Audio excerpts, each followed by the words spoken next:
କଣ ଆପଣମାନଙ୍କୁ ନିଶ୍ୱାସ ନେବାରେ ଅସୁବିଧା ହେଉଛି କି? ନାକ ବ୍ଲକ୍ ହେଇଯାଉଛି? ଆସନ୍ତୁ ମୁଁ ଉପାୟ କହୁଛି। ଉଷୁମ ପାଣିରେ ଘୋଡ଼ା ଲୁଣ ପକେଇବେ।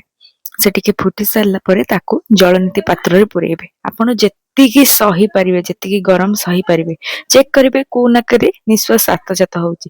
ସେଇ ନାକରେ ଜଳନିତି ପାତ୍ରକୁ ଲଗେଇକି ଟିକେ ଝୁଙ୍କେଇକି ପାଟି ବାଟେ ନିଶ୍ୱାସ ନେବେ।